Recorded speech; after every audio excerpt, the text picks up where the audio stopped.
আসসালামু আলাইকুম, আমি আতিকুল্লাহ। গত পর্বে আমরা ওয়ার্ডপ্রেস টিউটোরিয়ালে দেখেছিলাম যে আমাদের সাইডবার গুলো নিয়ে। তো আজকে যে কাজটি আমরা করব, যে এখানে আমরা দেখছি যে এটি হচ্ছে লেটেস্ট পোস্ট। কিন্তু আমরা জানি যে আমাদের সাইডবার যদি আমরা ওপেন করি, তো এখানে সাইডবার ওপেন করা আছে। তো এখানে সাইডবার এর মধ্যে যদি আমরা যাই, তাহলে এখানে দেখব কই কই কই কই কই কই আচ্ছা, এই হচ্ছে লেটেস্ট পোস্ট। কিন্তু এই লেটেস্ট পোস্টটি এখানে হচ্ছে স্ট্যাটিক, এটি ডাইনামিক নয়। তো আমার কাজ হচ্ছে যে আমার এখানে লেটেস্ট যেই পোস্টটি অ্যাড হবে, সেই পোস্টটি এখানে শো করবে। তো স্বভাবতই আমাকে সেটি নিয়ে কাজ করতে হবে। সেটি করার জন্যে আমরা এখন ওয়ার্ডপ্রেসে যাচ্ছি, সরি, ড্রিমওয়েভারে। তো এখানে সিলেক্ট করা যে কোডটুকু আছে, যে এটুকু সম্পূর্ণটা হচ্ছে ডাইনামিক। তো আমি এই কোডটুকুর বদলে এখানে এই কোডটুকু অ্যাড করলাম। এবং এই কোডটুকুর মানে হচ্ছে যে এখানে আমার পিএইচপি ওয়ার্ডপ্রেসের কোয়েরি পোস্ট, এই পোস্টটিকে ফাংশনটিকে কল করলাম, এবং পোস্ট পার পেজ ওয়ান, একটি পেজ শো করবে, একটি পোস্ট শো করবে, দ্য পোস্ট।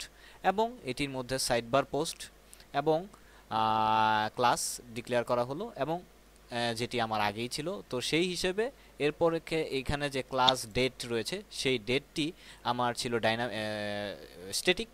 তো সেটিকে আমি ডাইনামিক করে দিলাম, যা ওই ওয়ার্ডপ্রেসে যেদিন পোস্ট করা হবে সেই ডেটটা এখানে শো করবে।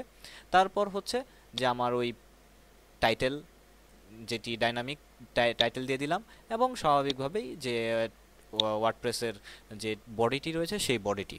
এবং স্বভাবতই পরবর্তীতে যেন আমি কোয়েরিটিগুলো রিসেট করতে পারি, সেজন্য আমি জাস্ট এক লাইনের একটি ওয়ার্ডপ্রেস রিসেট কোয়েরিটি এখানে শো করালাম, এবং এটিকে আমি সেভ করলাম।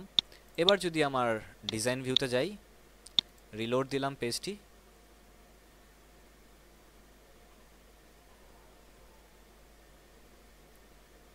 এবং এখানে দেখুন আমার ওয়ার্ডপ্রেসের সাথে যেই পেজটি, যেই বাই ডিফল্ট যেই আর্টিকেলটি থাকে, সেই আর্টিকেলটি যে লেটেস্ট পোস্ট আর্টিকেলের মধ্যে যে ফেব্রুয়ারি 4, 2003 হ্যালো ওয়ার্ল্ড যে আর্টিকেলটি, এবং সেই ওয়ার্ল্ডের যেই টেক্সটটা, সেই টেক্সটটা এখানে শো করছে।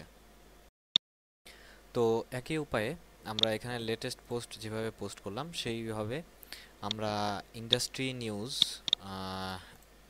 এই ইন্ডাস্ট্রি নিউজ, সেই ইন্ডাস্ট্রি নিউজের মধ্যেও ঠিক একইভাবে এই কোডটিকে আমরা অ্যাড করে দিয়ে আমরা ইন্ডাস্ট্রি নিউজটি অ্যাড করতে পারি। এবং সেই ক্ষেত্রে আমাদের আদার্স যে কাজগুলো করা লাগবে, সে যেমন আমার লিঙ্কের পাথগুলো চিনিয়ে দিতে হবে। তো সেভাবে, তো আমি জাস্ট মেক ইট সিম্পল।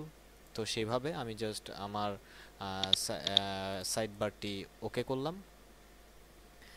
তো বন্ধুরা, আজকে এ পর্যন্তই। পরবর্তী টিউটোরিয়ালে আমরা ইন্ডেক্স পেজ নিয়ে, আমাদের হোম পেজটি নিয়ে কাজ শুরু করব।